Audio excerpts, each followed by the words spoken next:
Hello friends, welcome back to learners corner.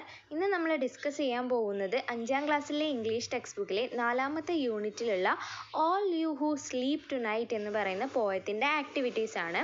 പോയത്തിൻ്റെ explanation നമ്മളുടെ ചാനലിൽ already upload ചെയ്തിട്ടുണ്ട്. So നമുക്ക് ആക്ടിവിറ്റീസിലേക്ക് പോവാം. ലെറ്റ്സ് എക്സ്പ്ലോർ ദ പോം എന്ന് പറഞ്ഞിട്ട് ഇവിടെ കുറച്ച് ക്വസ്റ്റ്യൻസ് കൊടുത്തിട്ടുണ്ട്, നോക്കാം.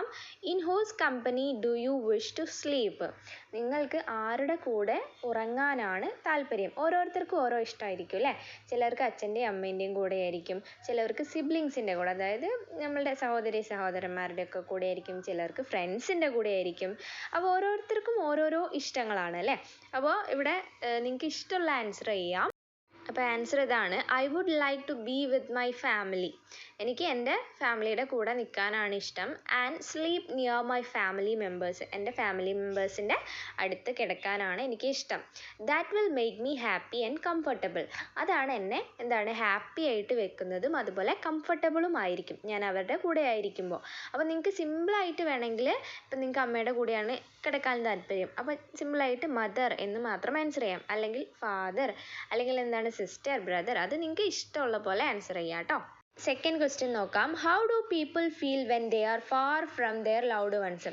അതായത് ഏറ്റവും ഇഷ്ടപ്പെട്ട ആളുകളുടെ ഇടയിൽ നിന്ന് മാറി ഒരുപാട് ദൂരെ വിട്ട് താമസിക്കുന്ന ആളുകൾക്ക് എന്തായിരിക്കും അവരുടെ മനസ്സിൽ ഫീൽ ചെയ്യുക എന്നുള്ളതാണ് ചോദ്യം.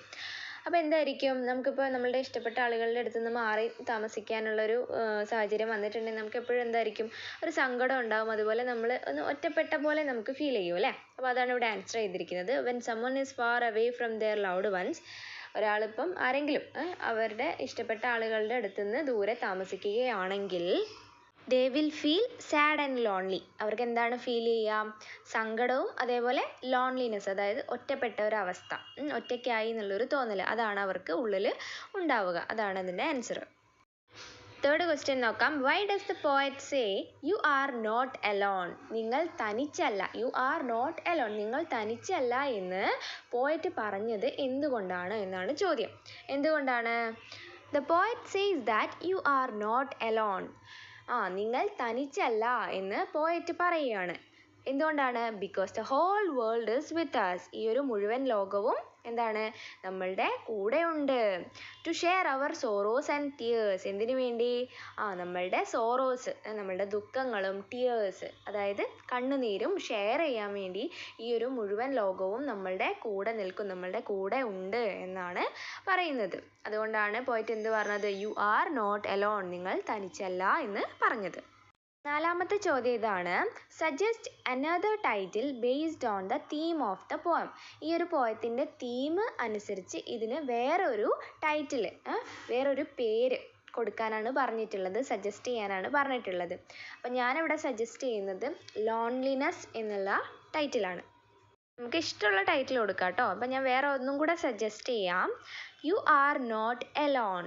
ഇതും നമ്മുടെ തീമുമായിട്ട് ബന്ധപ്പെട്ടതാണ്. അപ്പം നിങ്ങൾക്ക് ഇഷ്ടമുള്ള ടൈറ്റിൽ കൊടുക്കാം കേട്ടോ. അപ്പോൾ ഇവിടെ ഏതെങ്കിലും ഒരു ആൻസർ നിങ്ങൾ എഴുതിയാൽ മതി. അഞ്ചാമത്തെ ക്വസ്റ്റ്യൻ ഇതാണ്: pick out the rhyming words used in the poem. അപ്പോൾ നമുക്ക് ഈ ഒരു പോയത്തിൽ റൈമിംഗ് വേർഡ്സ് കണ്ടുപിടിക്കാം. റൈമിംഗ് വേർഡ്സ് എന്ന് പറഞ്ഞാൽ എന്താണ്? എൻഡിങ് സൗണ്ട് ഒരേപോലെ വരുന്ന വേർഡ്സ്. അപ്പോൾ എക്സാമ്പിൾ പറഞ്ഞുതരാം. ഇവിടെ ഇതാ ടു നൈറ്റ്, പിന്നെ ഏതാണ്? റൈറ്റ്. ഇത് രണ്ടും എങ്ങനെയാണ്? ടു നൈറ്റ്, ലാസ്റ്റിലേക്ക് ഐറ്റ് എന്നുള്ള സൗണ്ട് വരുന്നുണ്ട് അല്ലേ? അതുപോലെ റൈറ്റ്, അവിടെയും ഐറ്റ് എന്നുള്ള ശബ്ദമാണ് ലാസ്റ്റ് വരുന്നത്. അപ്പോൾ ഇതാണ് റൈമിംഗ് വേർഡ്സ് എന്ന് പറയുന്നത്. അപ്പം first pair of rhyming words ഏതാണ്? Tonight and right. അടുത്തത് ലവ് ആൻഡ് അബവ്. രണ്ടും സൗണ്ട് എൻഡിങ് ഒരേപോലെ അല്ലേ? അതെ. അപ്പോൾ നെക്സ്റ്റ് എന്താണ് pair of rhyming words? Love and above. അടുത്തത് ഏതാണ്? സെക്കൻഡ് സ്റ്റാൻസയിൽ നോക്കിയേ, അലോൺ ആൻഡ് വൺ. ഇനി last pair of rhyming words ആണ്. അതേതൊക്കെയാണ്? Tears and ears. അപ്പോൾ അത്രയാണ് നമ്മളുടെ റൈമിംഗ് വേർഡ്സ് വരുന്നത്. അപ്പോൾ നമുക്ക് ആക്ടിവിറ്റി 1 നോക്കാം. Know that you aren't alone. ഇത് നമ്മളുടെ കവിതയിലുള്ള ലൈനാണ്. എന്താ പറയുന്നത്? Know that you aren't alone. അറിയുക, നിങ്ങൾ തനിച്ചല്ല എന്നുള്ള കാര്യം. What does this line means? ഈ ഒരു ലൈൻ മീൻ ചെയ്യുന്നത് എന്താണ്? ഇതിൻ്റെ അർത്ഥം എന്താണെന്നാണ് ചോദ്യം. Write down your comments. നിങ്ങളുടെ കമൻറ്റ്സ് എഴുതുക. അപ്പോൾ എന്താണ് ഈ ഒരു ലൈൻ മീൻ ചെയ്യുന്നത്? This line means that no one is alone in this world. ആരും ഈ ലോകത്ത് തനിച്ചല്ല. The whole world is with us to share our sorrows. ഈ ഒരു ലോകം മുഴുവൻ നമ്മളുടെ കൂടെയുണ്ട്. നമ്മളുടെ സോറോസ്, അതായത് നമ്മളുടെ ദുഃഖങ്ങളും സാഡ്നെസ്സും ഒക്കെ ഷെയർ ചെയ്യാൻ വേണ്ടിയിട്ട്. നമുക്ക് പ്രിയപ്പെട്ടവരൊക്കെ എപ്പോഴും നമ്മളുടെ ചുറ്റും ഉണ്ടാവില്ലേ? നമുക്ക് എന്തെങ്കിലും ഒരു സങ്കടം വരുമ്പോൾ അത് ഷെയർ ചെയ്യാനും സന്തോഷം വരുമ്പോൾ ഷെയർ ചെയ്യാനും ഒക്കെ. അപ്പോൾ അതാണ് ഇവിടെ പറയുന്നത്. ഇനി നമുക്ക് ആക്ടിവിറ്റി 2 നോക്കാം. The whole world shares your tears. What does the expression share your tears means?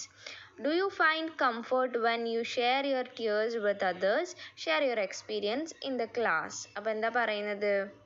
The whole world shares your tears. അതായത് നമ്മൾ ആരും തനിച്ചല്ല.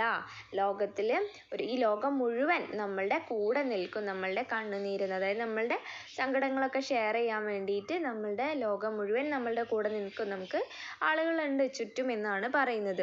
What does the expression share your tears means? Share your tears എന്ന് പറയുന്നത് കൊണ്ട് എന്താണ് അർത്ഥമാക്കുന്നത് എന്നാണ് ചോദ്യം. എന്താണ്? നമുക്കറിയാം അല്ലേ, നമുക്ക് എന്താണ് നമ്മളുടെ സങ്കടങ്ങളൊക്കെ ഷെയർ ചെയ്യാൻ നമുക്ക് ഈ ലോകത്ത് ഒരുപാട് പേരുണ്ട്, നമുക്ക് ചുറ്റും ആളുകളുണ്ട് എന്നാണ് പറയുന്നത്.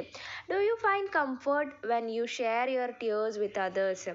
നിങ്ങളുടെ സങ്കടങ്ങളുണ്ട്, നിങ്ങളുടെ ടിയേഴ്സ് മറ്റുള്ളവരുമായിട്ട് ഷെയർ ചെയ്യുന്ന സമയത്ത് നിങ്ങൾ കംഫർട്ടബിൾ ആണോ എന്നാണ് ചോദ്യം. Share your experience in the class.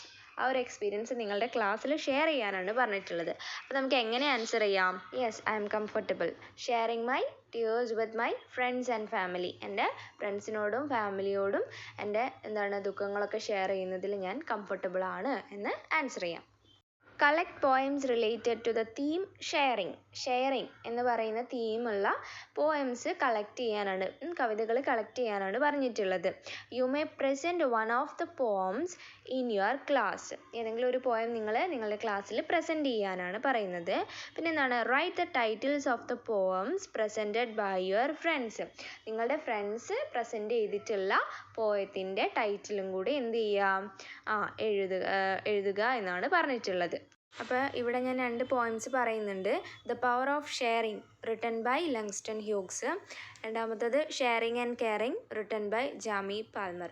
അപ്പോൾ അത്രയാണ് നമ്മളുടെ ആക്ടിവിറ്റീസ് ഉള്ളത്. സോ ഈ ഒരു വീഡിയോ നിങ്ങൾക്ക് ഇഷ്ടമായിട്ടുണ്ടെങ്കിൽ എൻ്റെ ചാനൽ ഒന്ന് സബ്സ്ക്രൈബ് ചെയ്യാനും ലൈക്ക് ചെയ്ത് ഷെയർ ചെയ്ത് തന്നെ സപ്പോർട്ട് ചെയ്യാനും മറക്കല്ലേ. See you with another video. Thanks for watching.